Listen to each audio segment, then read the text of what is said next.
Welcome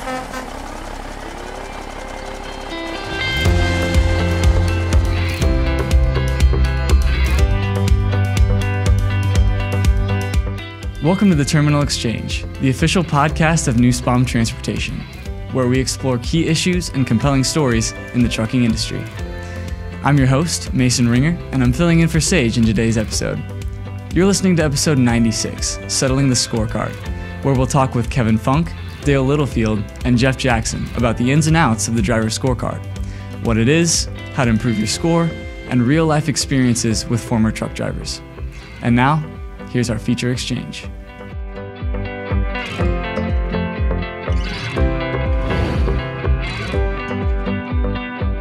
Welcome to Terminal Exchange. Today I have with me Kevin Funk, Dale Littlefield, and Jeff Jackson. We're going to talk about the scorecard, something that we do here at Nussbaum to not only promote better driving, safer driving, but to give you guys an incentive to do that as well. So thanks for coming on, guys. It's good to have you. Good morning. Sure. Thank you. Yeah. Appreciate being here. So I guess if you guys are good, we'll just jump right into it. So my first question, what are the tiers to the scorecard and how do you qualify for those tiers? Sure. So there's certain tiers. We call them bronze, silver, gold, and platinum.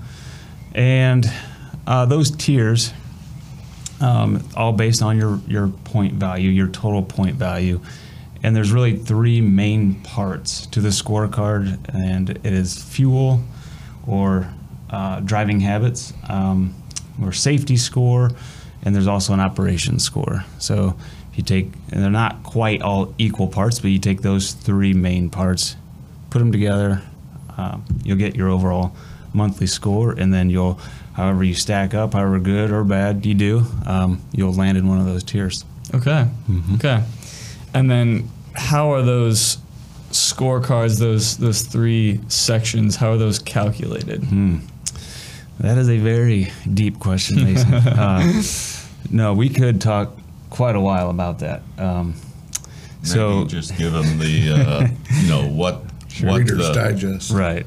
what the scores have to be in each level. Yeah. And so as we click through a scorecard, it will break down each section into subcategories, and that's what comes up with your main part.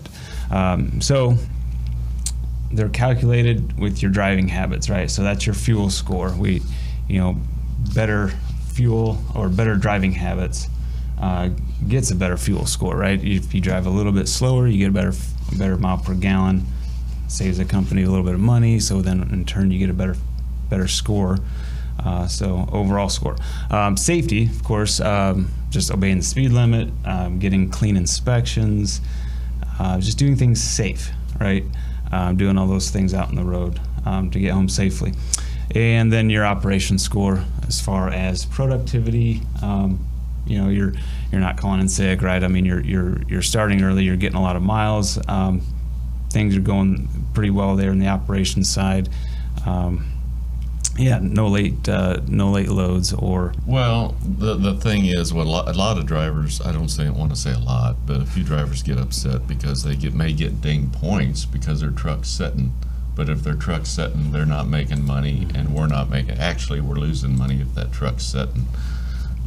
So that's why that's on there. Mm-hmm. Mm-hmm. And I guess a follow-up question to that would be, so when is it like on operations for those type of things, like a driver is sitting for a long period of time and maybe that can't be helped from like a freight standpoint, maybe they're locked like that, how does that affect their score?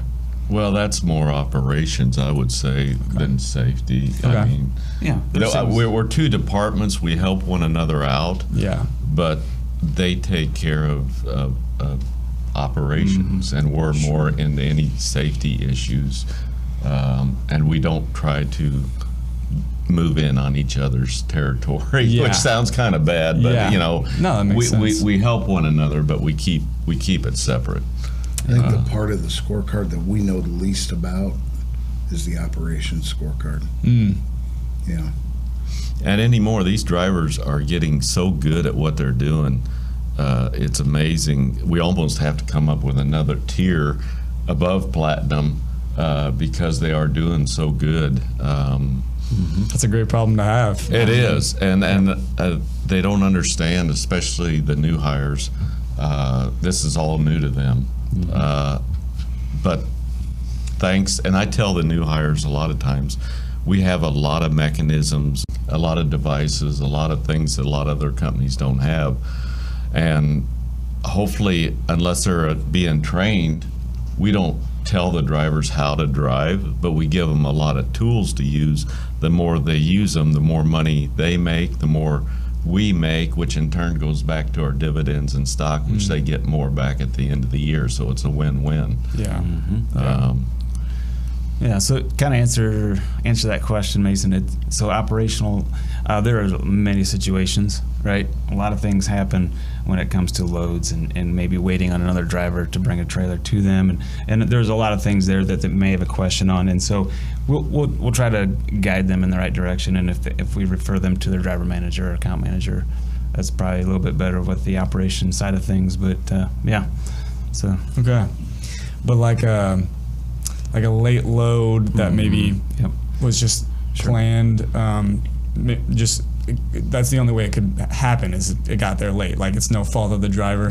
That doesn't go on their scorecard, or That is not it depends. If it's not the driver's fault. Okay. Right. Yeah, Okay. and 90% of the time it's not the driver's fault. I mean, they may have broke down. That's why they're late. It may have been detours, weather. They may have picked up a load that was already late from another driver. Right. So most of the time it is not the driver's fault. Now, if they sleep in for 14 hours, then that might be a different situation. Yeah, sure. Yep. I think most drivers have picked up, I know I have picked up loads that, like, had an appointment yesterday and you're just now picking it up today. You know, that's not your fault. Yeah, and it happens. That's the industry. So that makes sense. And then where can a driver view their scorecard if somebody's really interested? Link app. Link Link app. app. We get, Yep. If you go to Link app, it'll have your weekly scores, then your monthly, and then it'll say events. So if you want to see your monthly scorecard, you go click on the monthly. Then you can see individual events, like any trailers that you've had repaired or anything like that. Your weekly is your weekly habit scores. So, And you can view that anytime. It's not like a monthly anytime. thing. The only thing is, every week, like last week's scores, does not come out until Tuesday of this week. Okay. I tell most drivers just wait until the afternoon, sometime after lunch, to check, because in the mornings right away, depending, they don't come out sometimes, but usually 99% of the time, Tuesdays they come out. Okay. the monthly scorecard, you got to wait about halfway through the next month before you can see that. Sure. Yeah, it's usually the second Tuesday, I believe, of the following month. That's kind of the general day. Might be a couple of days later, but Okay. Yeah, Peg tries to take care of that, and she does a lot. So sometimes, she does a good job. Yeah. just Totally. a lot of data to crunch, for sure. Yeah, absolutely. I mean, nearly 500 drivers. That's a lot of scorecards. A lot of Yeah, different absolutely. data. A lot of names to remember. A lot of names. A lot of names. Yep. And then what's the difference between the weekly and the monthly? Is there different statistics on there? Or?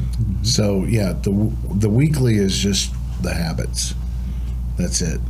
The total for everything. The Gotcha. scorecard's broke down into 5 things. All 5 of those are equal their habit. You're talking about the weekly habits, right? So that's 5 different categories. The monthly scorecard, the habits are just one part of it. So you have, like Kevin said, you have the habits, then you have the operations, and then you have the safety. Okay. And there's other things too. Sure. Yep. Sure. Yeah, so when you get your weekly, you get a weekly habit score, and that's it. You're not going to get a weekly safety or weekly operation. It's just habit scores, and it's a snapshot of your week-to-week habits. You also get a ranking, and some drivers put a little bit too much into the ranking, and it's good. It can be good. It can be like, you know what, it's kind of pushing me. If I was a driver to get up the ladder there, maybe up to top 10 or whatever. But also, if a driver feels frustrated and is like, look, I just pulled up a random driver, 348 out of 482, then that's not the whole picture. And so we try not to put too much emphasis on that.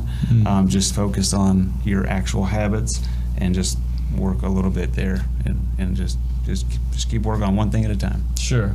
It's more of like a gauge of where you're at. Like you could be improving. Like there's more people ahead of you, but and if I may add, too many drivers, especially the new people we have coming to us, they look at that and they try really, really hard every week to get a real good score, and then one week they get a bad score. Maybe they're doing a lot of mountain driving. Maybe they got an empty, they have to bobtail or something. All that affects the score, and they get upset. And we tell them, don't worry about it, because the score is based over 4 weeks, over 3 months. That 1 week is not going to have an effect on their total score.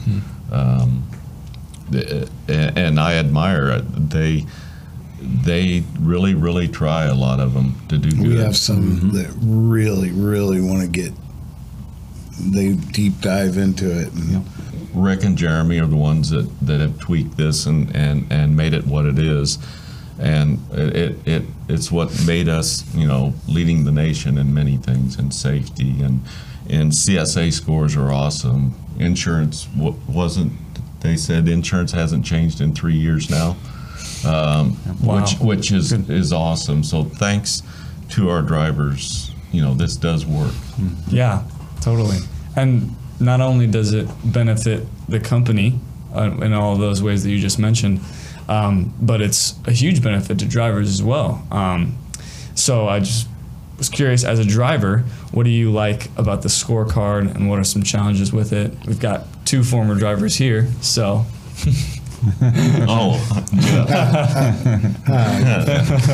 Okay.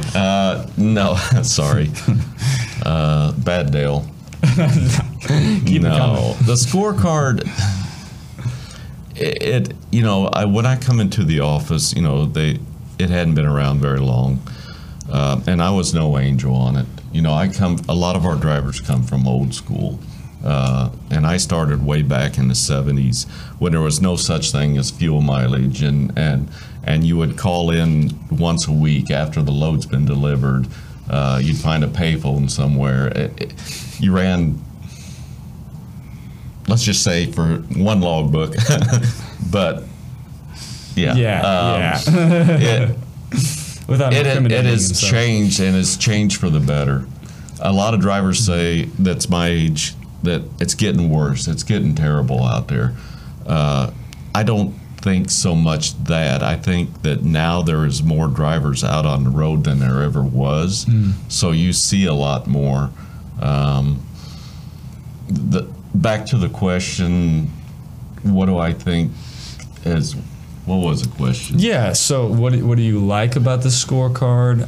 What are some challenges with it? The scorecard, it's not so much about making money as it is safe. The thing I noticed when I changed my way of driving, because I was a very aggressive driver, and these two have heard this story many times. I used to be one of those guys that had a missile launcher on my dash, a grenade thrower. I was trying to get rid of everybody in front of me. I was tailgating them. At night when I went to bed, I would beat up my pillow because I was so stressed out from pushing, running, trying to get it done as fast as I could. When I changed my ways, which is like asking somebody who smoked for 20 years to quit smoking, it ain't easy. Yeah. The biggest thing I noticed, thanks to the scoring system, was that my stress level was dropped in half. because I wasn't in a hurry. I wasn't being aggressive. I didn't care if that car passed me. When it cut in front of me, I was leaving distance, as Smith's system says, leaving out.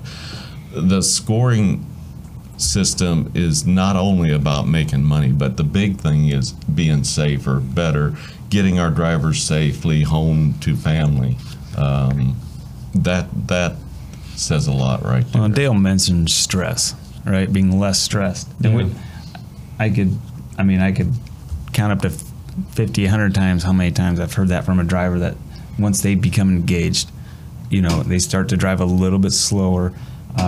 They are less stressed. They can't believe it, because we are the only company, I believe, that actually asks drivers to drive a little slower, right? Yeah. We're not pushing them and making them do split sleepers all the time and all that, run on recap hours. But Jeff, how about you? Like, what are your being out there? Well, I think the scorecard's cool because you can kind of compete with yourself, try and improve your score from month to month. And I know it is about safety. I agree with that wholeheartedly. But to a driver, it's about money too, and Sure. you can.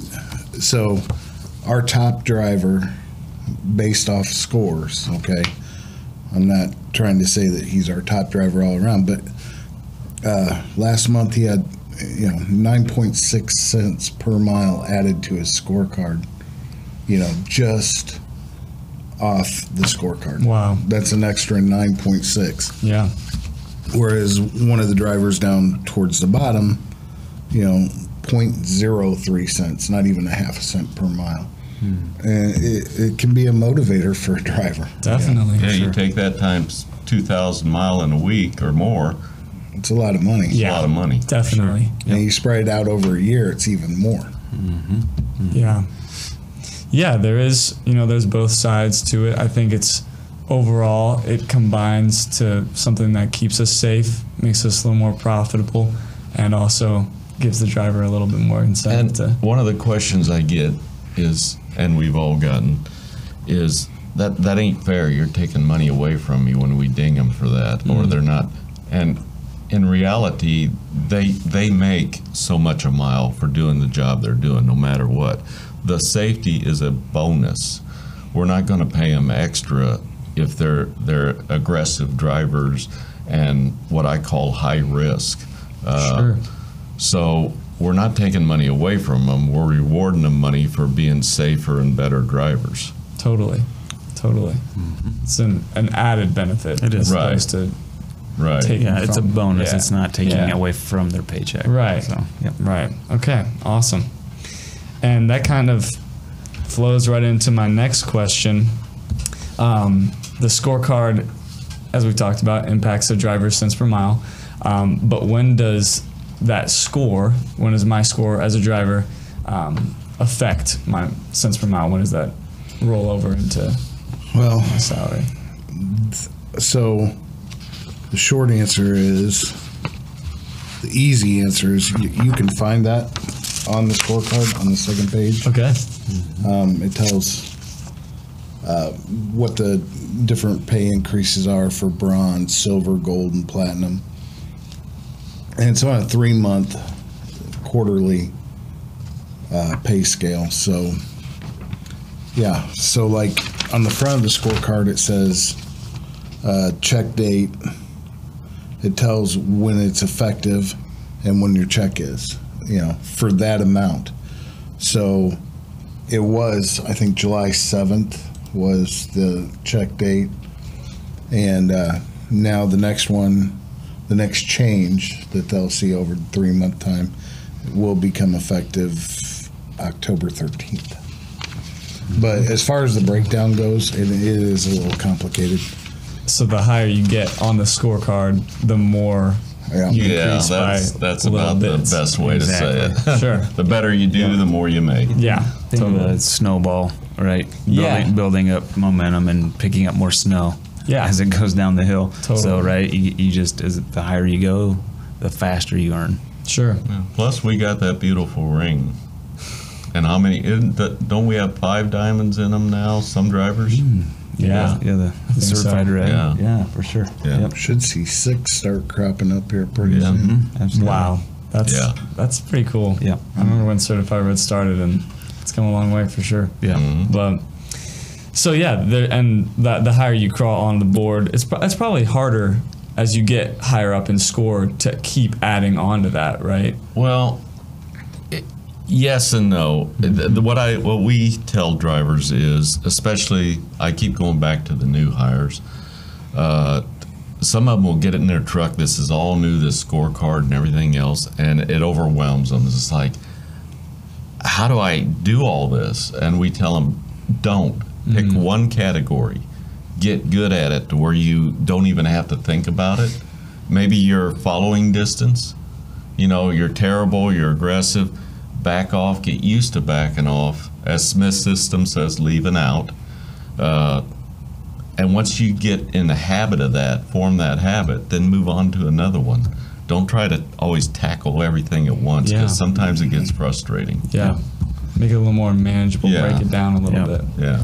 Yeah, we can pretty much see right out of the box, like, if a driver comes into Nussbaum with some bad habits or good habits. I mean, we've had people get platinum 700 within a first month, right? Yeah. Wow. If they start like around the first of the month and they drive that whole month, we see them, and that's fun to watch, because you're like, out of the box, they are driving how we want them to drive. Yeah. Totally. That's awesome. Mm-hmm. Their style fits ours. Yeah. And that's good. Yeah. And that's great. I mean, that's what we're going for, right? Ultimately, with the scorecard. And one category that I actually had a lot of questions about was the fuel purchase compliance. I think that's something that maybe can be overlooked with guys, and maybe is tends to be more of a bad habit, like you mentioned. And so, what is that, and how does it? Well, it makes a big difference. It really does, because fuel prices vary a lot. The computer gives them the best or lowest price to stop at. All of them are major stops, Flying J, Love's, Pilot. In the old days, it was Ma and Pa, anywhere you could stop. It saves us a lot of money by our drivers following these stops that we give them. So it saves, and when we say a lot of money, what do we mean a lot of money? I mean, it can be $1 a gallon sometimes. Well, fuel is the second biggest expense of our company next to payroll. I mean, it's a lot of money. Yeah. So, I mean, to hit 100% fuel purchase compliance, you just have to follow the fuel solution 95% of the time a month. And when we're talking about percentages and everything, we're talking about gallons, not how many times you stop. Yep, gallons pumped. Right. Yep. Mm-hmm. And if you hit your best stop or your alternate best stop 75% of the time or more, then that's an extra 10 points. So 100% fuel purchase compliance gives you 50 points.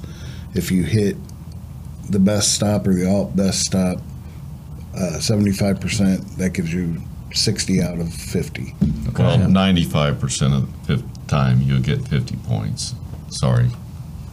Right. Yeah. And those are built into every load, right? A driver just has to pay attention to their fuel stops. So I will say, if a driver somehow misses their best fuel stop, and we said it's by gallon, not by stop. So if they're running on fumes and they stop and put in like 30 gallons at a non-compliant, overall that's not going to knock them out of the 100%, right? Sure. Because it's just like 30, 40 gallon. Now we get to an actual preferred stop, fill it, top her off, and be fine. Gotcha. Just make sure if they stop at a non-compliant, a standard, that gets sent a message. It gets sent out to any driver that stops saying you've stopped at a non-compliant fuel stop. Put in a reason why. Yep. Okay. Corey will see that. You know, were you real heavy and you could only run at a half a tank, so you couldn't make it to the next fuel stop? Sure. You know, what was the reason why? Was the fuel stop closed? Put a reason why. Totally. Yeah, totally. And with that reasoning, can drivers avoid that ding on their scorecard, or does that affect? Well, they're not going to get dinged. I mean, they do it every week. Yeah, it's going to catch up to them. But I think everybody out there has, at one time or another, had to Remember, stop. it goes off gallons. So, like Kevin said, if you put 30 or 40 gallons in, over the course of a month, you're putting a lot of gallons in. Yeah. So that's not going to have that big of an effect. Yep. Okay. Awesome. And I guess we can flow from that right into the next one. So then what are some other maybe commonly missed points that you see drivers month to month? You're like, this is easy, but it's just not happening. Carrier's edge. Yep. So that's a big one. And I think a lot of drivers don't realize that. So it's on a 3-month basis, right? And if you do all 3 months on Carrier's Edge, which we call it mandatory, but we can't force them to do it. But it's $10 to them. And if they do it all 3 months, they get 10 points. If they do it 2 out of the 3 months, they get 5 points. 1 out of 3 months, they get 0 points. And if they don't do it any out of 3 months, it's -5. Okay. Mm-hmm. And may I add something to that? Yes, please. Simulator. Yeah. Some drivers don't like it. Simulator. You say potato, I say potato. That thing in the room over there. Yeah, that thing over there. Simulator, a lot of drivers are, I don't want to say scared of it, but a little wary of it. Sure. But that's 10 points automatically. And while we're on that subject, if they go in and look at their scorecard, in there it says, and we're working on getting this changed, it says that you have to have 2 simulator training every 6 months. No, that was what we started with, which it makes some of our drivers live way out east, out west. It's hard for them to get in here. They're on dedicated runs. Totally. It's just once a year or every change of certified red status, 100,000. When they first join certified red, their first year, they only have to do a half hour. After that, it's 1 hour session once a year. Okay. Or every advance. Okay. In here it says every 6 months, but we're changing that. Yeah, so. Gotcha.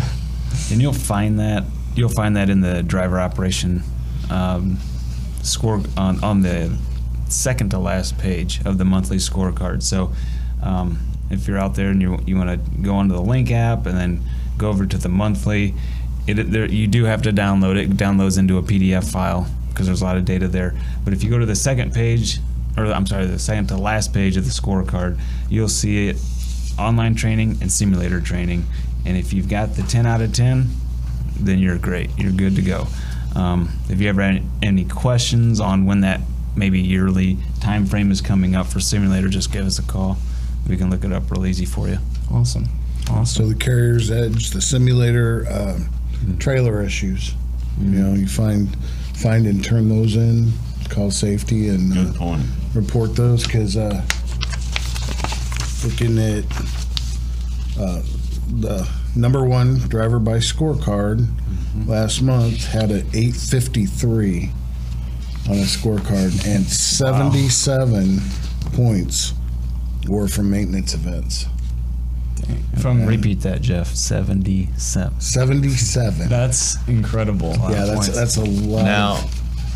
Now, remember too, that's not if you're driving down the road, you've had that trailer for a couple days and something breaks on it. You don't, that's just, that happens. Yeah. It's when you pick that up and you do your pre-trip and you find something wrong with it. Or if you back into a lot and drop a trailer and you look over at the next trailer and the glad hand's broke and you call it in, you'll get a point for that, because if they can get that fixed, that'll save the next driver waiting, which is not good. Yeah. Yeah, it's not for tractor issues either.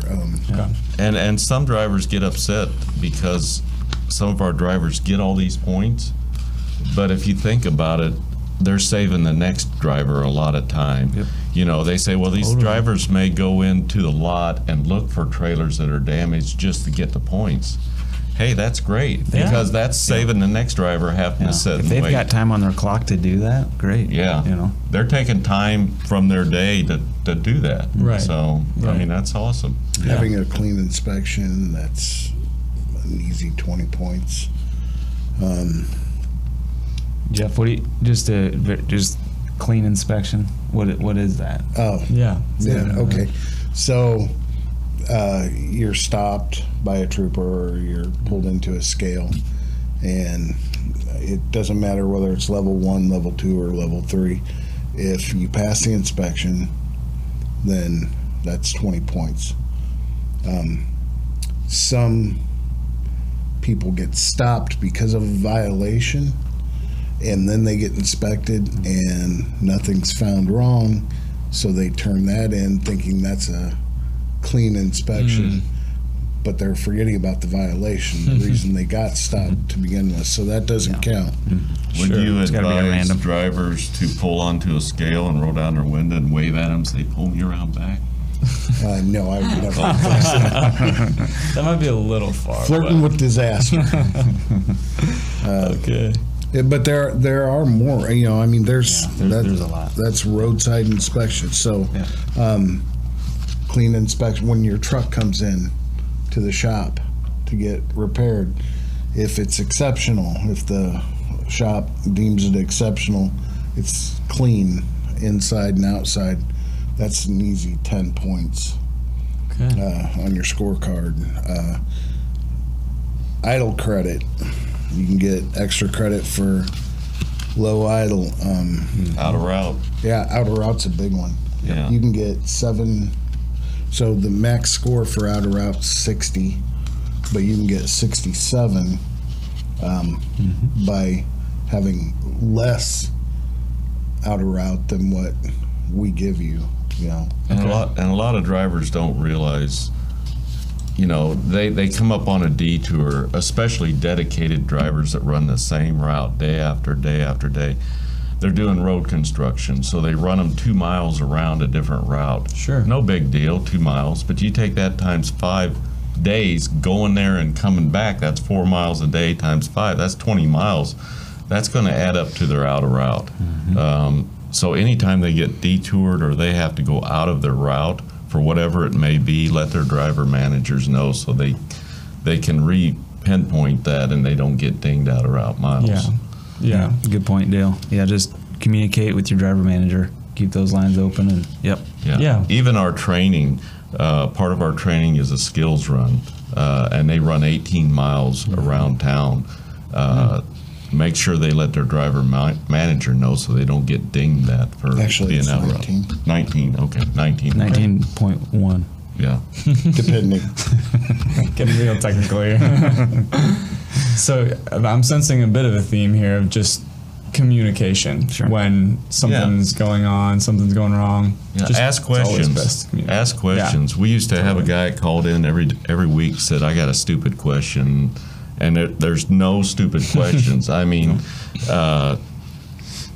we don't know everything, but we got people around us. We got the computers. We can find out, you know.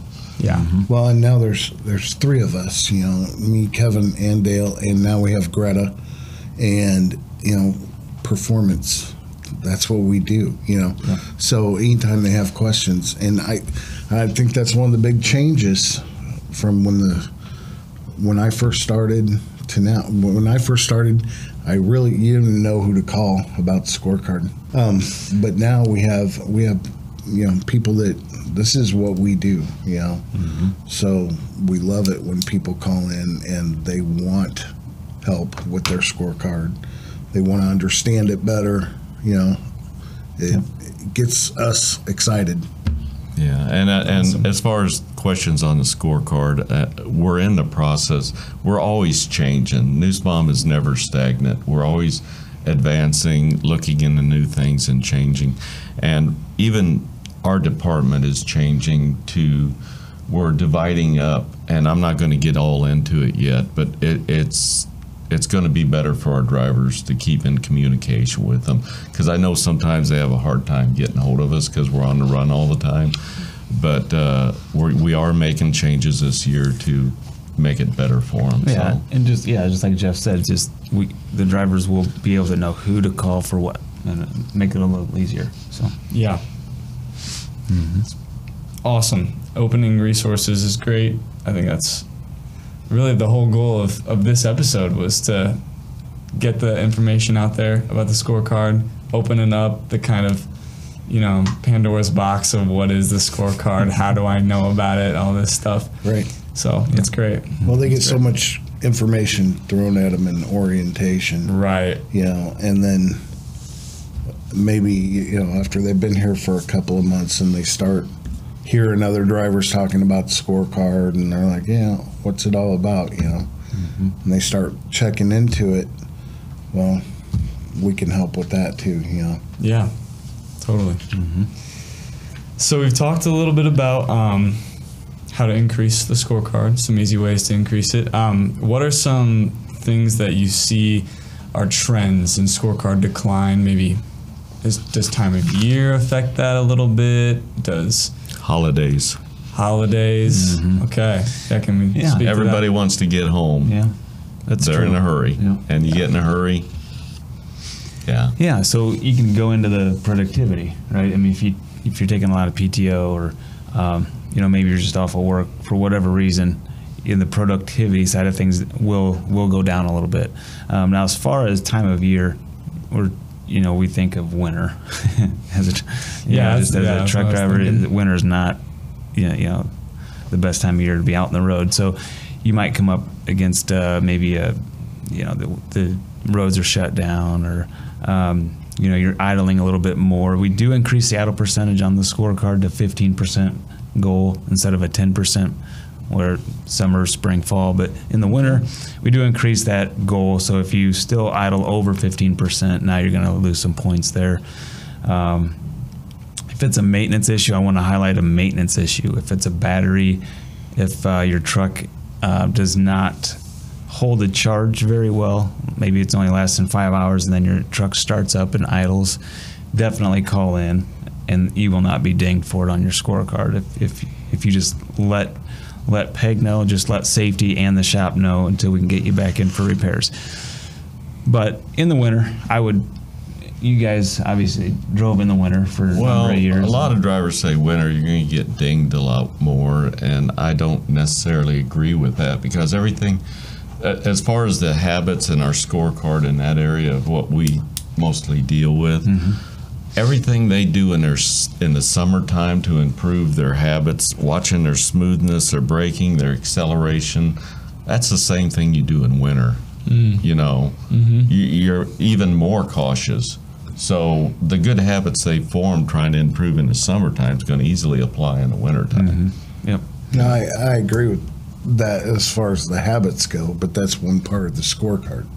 And like Kevin was saying, maybe your productivity or your idle increases. So winter definitely does have more of a negative impact on your scorecard than summer conditions, but it's not a lot, right? No, I mean, sure. the drivers that are engaged really will. It may dip a little, right? But the scorecard is a rolling 13-week bonus, right? So maybe you have a week or two in the winter where you kind of dip down a little bit, but just keep engaged, keep trying. It's not going to be that much of a difference. Yeah. I like how you guys highlighted that it's about habit building is really what this is about. So winter, spring, summer, it's about those habits, and ultimately that's what's going to boost your score, is ingraining that into driving. Yeah, that's why we don't call them driving behaviors. We call them driving habits, right? Because it is a habit. You have to really focus, and then once it becomes that habit, you can do it with your eyes closed, but don't do that. Yeah. Maybe keep them open on the road. I had a little question about critical following events. So, what are those? What qualifies as a critical following event? Mm-hmm. And then how can you avoid that as a driver? Critical. Well, that goes back to, and you guys join in any time here. What we talked about earlier when I tried to break my habit of following. What I tell some of our top drivers do is, if you're in Chicago and you're running 50 mile an hour in heavy traffic, which is exaggerating, what a lot of our top drivers do is they run 47 mile per hour, because it don't matter how close you are to the car in front of you, somebody's going to cut in front of you and cut you off in city driving, even out on the highway.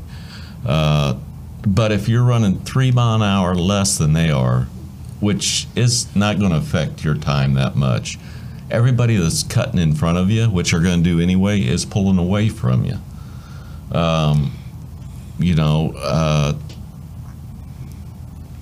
Guys, I don't know how deep you want to get into this. Let's go. So I know Dale says he liked to draft cars out there when he was driving, and I was the opposite.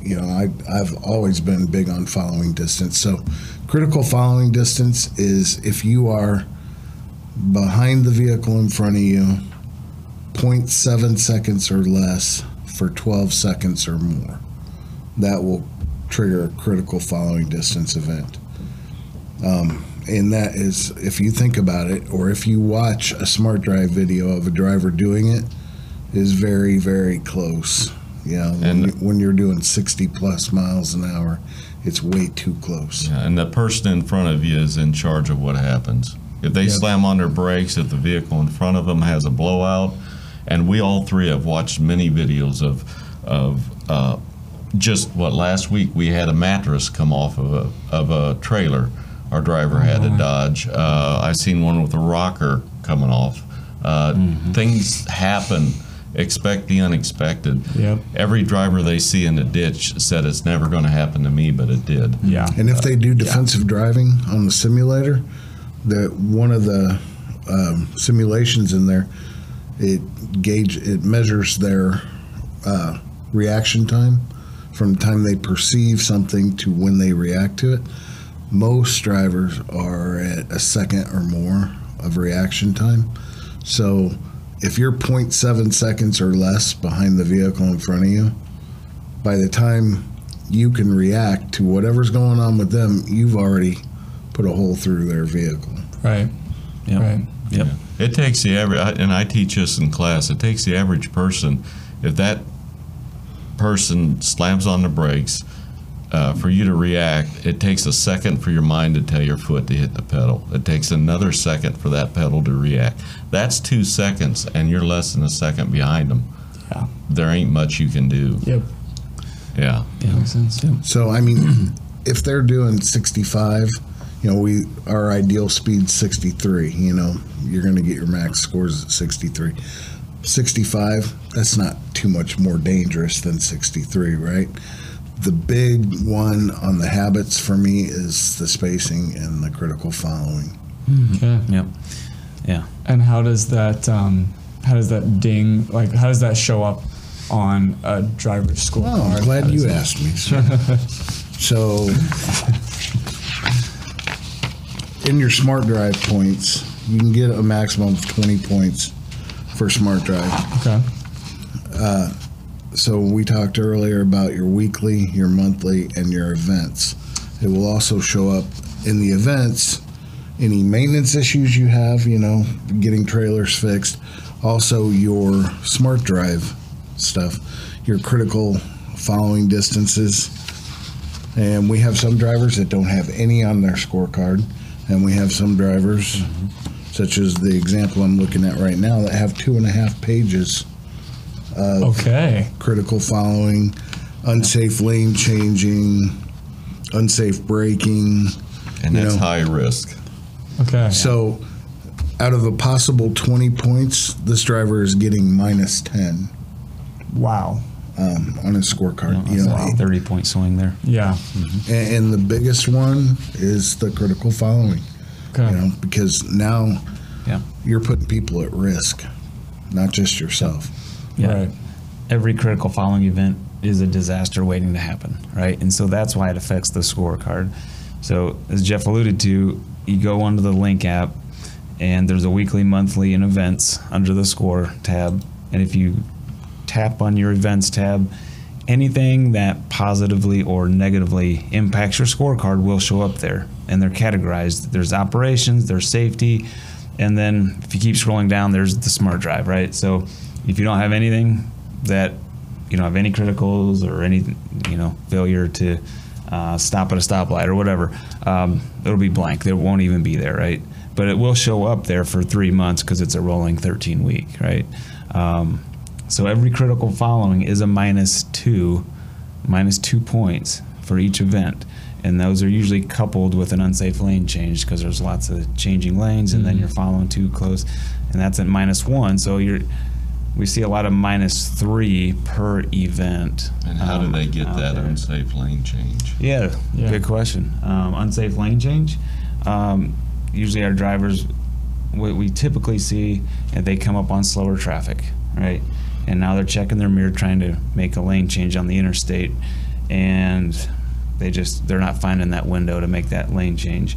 And so now they're following too close for too long. They get dinged for a critical. Now when that last vehicle passes them on the left, they make that lane change, and our radar on the truck picks up that car that just went by them at 0.4 of a second or less, right? So Actually, I think I've been seeing them at a half second. Yeah, 5? Yeah, 0.5 of a second. All right, it might just super, like right there, 0.5, 0.4. Yeah. It's too close of a lane change. And that's just risky, right? Because you make that lane change, you're committed, and now maybe that car has to stop or hit the brakes. Right. And now that you have car nowhere could be to go. doing 30 miles per hour faster than the truck. Right. It doesn't matter.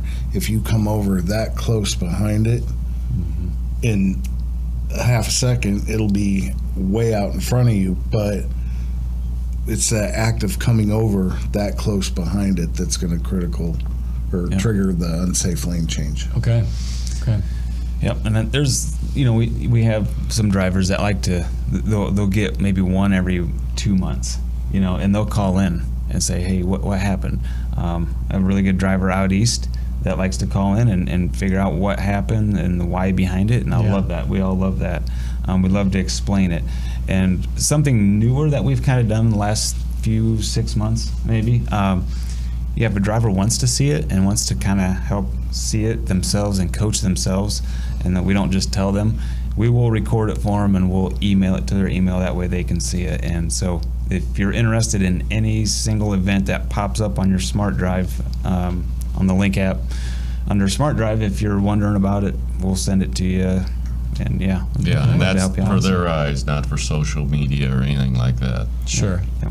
Sure. It's interesting because some drivers will request a video like that or something, or they'll call in and they'll be like, I got this critical following and it's the first one I've had in a year. Where'd that happen? And then you tell them where it happened and they remember that one critical following. And then you got guys with 50 of them that couldn't tell you where it happened. Right. Right. Because it happens so frequently. So what's the best way to avoid that? Tell them they're fired. No, can't do that. No, Maybe that's not at the bad. very I'm beginning. sorry. Cut that part out. Patience. Just taking the time to slow down. So the old tricks that you learned in high school, in driver's ed, when a vehicle passes you, count 1,001, watch the phone poles, and it's not that. Now our trucks have radar. They have a driving assistance screen where you can see how fast the vehicle in front of you is moving, how far ahead of you it is in feet, and how far ahead of you it is in seconds. I mean, it couldn't be easier to avoid it. And some of our drivers use cruise control a lot, which is awesome. But if that vehicle passes you and cuts in front of you, sometimes crews won't back you off within that time limit. So you may have to shut it off and re-engage it. Count All you down. gotta do is hit cancel. Yeah. Count 1,001, 1,002, and then resume, and it'll be fine. Yeah. Okay. Awesome. Well, that's perfect. Well, if you guys don't have any other thoughts, I have one more question for us, and it's mainly for Dale and Jeff here. So, looking back on your time as a driver, and now you're in safety, now you're in performance, what do you wish you would have done differently? We talked a little bit about what Dale would have done differently, but from what you now know. Oh, I wish I knew all that I know about the scorecard then. I wish I knew that then. Yeah, that's what I meant. Yeah. Because, I mean, I feel like sometimes I just want to see if Rick will let me go out on the road for a month and just see how I can get that. You won't come back. We can't lose you like that, Jeff. I don't like the road that much, but so that's one thing, and I wish I would have finished certified red. I was enrolled in it for like 3 years, and I trained a lot. That's my excuse. I was training. Sure. And didn't have the time, but I mean, Rick asked me that question when I came in the office. Why didn't you finish? And everything I say tastes like an excuse. Yep. But I really wish I would have finished that. Yeah, totally. Me? Dale, any other? When I was younger, and everybody that's been here a while knows how I was. I was ornery. You still are. Was is crazy. There's a lot of things I would like to have changed as far as my driving. I was very, very high risk driver. And now, after being in safety, my wife gets mad at me because now when I'm driving our car and I see somebody in front of me not use their turn signal or weaving in the road or that semi, doing that, I'm like, I want to pick up a phone and call them and say, you can't do that. It's a good thing. It's great. I mean, we all know how lucky we are to have what we got here, and how well it works, and how much of a team, and how we all work together. And when we call drivers about the scorecard, or they call us, we're not here to tell them they're doing a terrible job or they're bad drivers. We're only here to help them, and in any way that we can. I'm glad you said that, because that is, I've called drivers before, and they know I drove, so,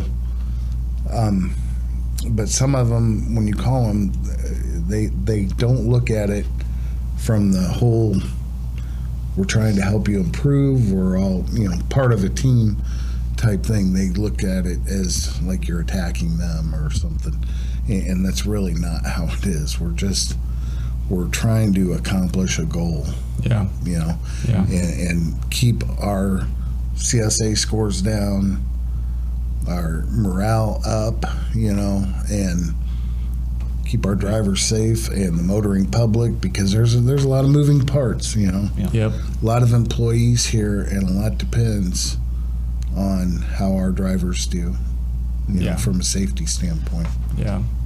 I mean, it takes 10 minutes online to find a video of a truck driver in an accident, and that's really what it's all about, right? It's in the name, safety. We're trying to and we're not safe. Perfect, but I like to think we try harder than most companies, most people.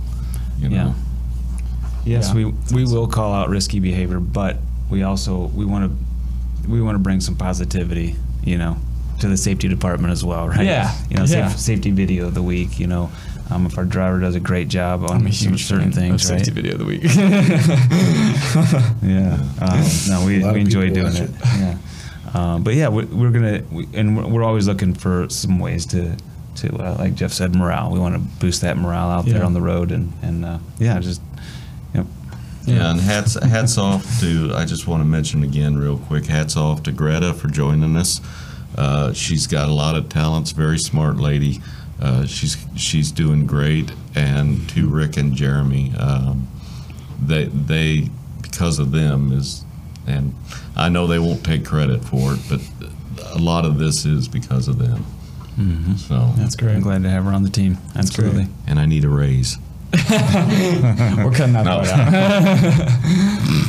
out. Well, movie star wages, right, buddy? Well, I really appreciate all you guys' thoughts. Drivers out there, please feel free to give these guys a call if you have any more questions about the scorecard. They're excited to talk to you about it. So, learn as much as you can, stay safe, and make some more money. Thank you. Awesome. Great job. Appreciate being here. Yep. Thanks, guys. Hey, good job, this was Mason. your first time doing this. It was. Yeah. It was my first time. Yeah. Well done. Good job. Congrats. Thanks. Hey everyone, this is Caleb from Nussbaum Recruiting, and I'd love to answer any questions you have about driving with us. Give us a call at 309-268-1199 or visit nussbaumjobs.com. Hope to talk to you soon. You've been listening to Terminal Exchange, the official podcast of Nussbaum Transportation. If you're enjoying our content, please leave us a review. Your reviews help us spread the word about these important topics and invite more people into the conversation. You can rate and review us on your podcast app or visit us online at terminalexchange.org. New episodes arrive every other Tuesday, so be sure to subscribe wherever you get your podcasts. You can also follow Nussbaum on your favorite social media platforms and be the first to know when new episodes are released. Thanks for listening. Until next time, own every moment and stay purpose-driven.